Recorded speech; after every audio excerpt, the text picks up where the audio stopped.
Vous écoutez les podcasts de Medinoc dédiés à la gestion d'entreprise pour les médecins libéraux. Vous envisagez une installation en libéral ou vous souhaitez faire évoluer votre mode d'exercice actuel.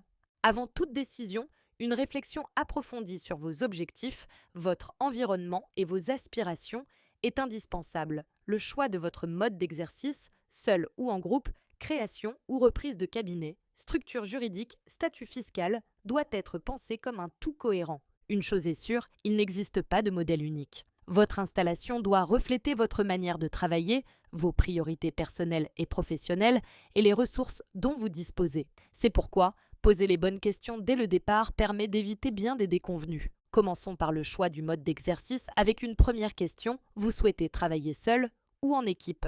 Travailler en solo offre une grande autonomie, mais implique aussi une prise en charge totale de la gestion du cabinet, administrative, logistique, financière. En commun, vous mutualisez les charges, parfois les honoraires, mais cela nécessite des affinités humaines et professionnelles solides. Avant toute association, discutez en profondeur des valeurs de l'organisation et formalisez le tout dans un contrat clair comme un pacte d'associés ou un contrat d'exercice commun ou conjoint. Deuxième réflexion, souhaitez-vous créer ou reprendre un cabinet ? Créer, c'est construire à votre image, mais cela nécessite des investissements lourds, une montée en charge possiblement progressive et une forte implication. Reprendre un cabinet, c'est bénéficier d'un outil prêt à l'emploi et d'une patientèle existante. Toutefois, attention à l'écart entre les attentes ou les habitudes des patients et vos méthodes, ainsi qu'à la charge de travail liée à la mise à jour des dossiers. Troisième enjeu à poser, le cadre juridique. Quelle structure choisir ? La Société civile de moyens, SCM, elle permet de partager les charges, mais chaque médecin reste indépendant.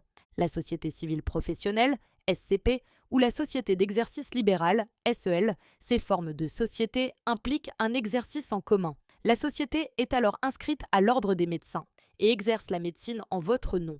Attention dans ce cas à bien encadrer vos engagements, notamment en cas d'entrée ou de sortie d'associés. Si vous envisagez d'évoluer dans le temps, privilégiez une structure flexible.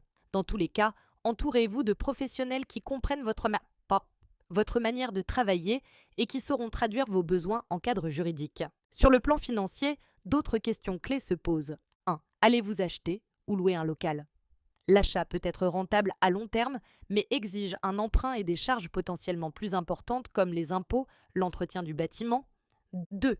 Souhaitez-vous acquérir une patientèle ou des parts de société ? C'est souvent un bon moyen de s'intégrer dans une équipe et de disposer d'un cabinet fonctionnel, mais cela implique d'analyser tous les contrats en cours. Une alternative intéressante pour tester une future installation est la collaboration libérale. Elle permet de s'intégrer à un cabinet sans tout de suite s'engager sur le long terme, tout en se constituant sa propre patientèle. C'est un bon tremplin avant de vous installer définitivement ou de vous associer.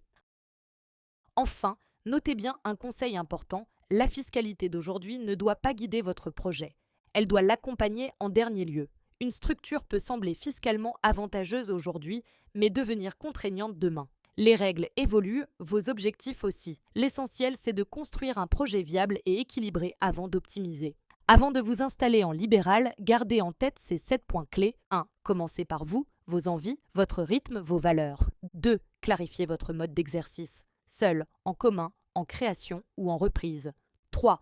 Exercez avec les bonnes personnes. Privilégiez la compatibilité humaine avant la compatibilité juridique. 4. Choisissez une structure juridique souple et évolutive qui pourra s'adapter à votre futur. 5. Construisez un budget prévisionnel solide pour éviter les mauvaises surprises. 6. Gardez l'optimisation fiscale pour la fin et ne la laissez pas guider l'ensemble de votre projet. Et surtout, enfin, faites-vous accompagner par des professionnels du droit et de la comptabilité tout au long de votre projet. Il mérite d'être construit avec soin. Prenez le temps, posez les bonnes questions et appuyez-vous sur des outils et conseils fiables. Votre réussite professionnelle commence ici. Merci de nous avoir suivis. Vous savez maintenant presque tout sur les réflexions juridiques à poser avant de vous installer. Nous espérons que ces quelques conseils pratiques vous seront utiles. Retrouvez l'ensemble de nos outils sur notre site internet medinoc.org.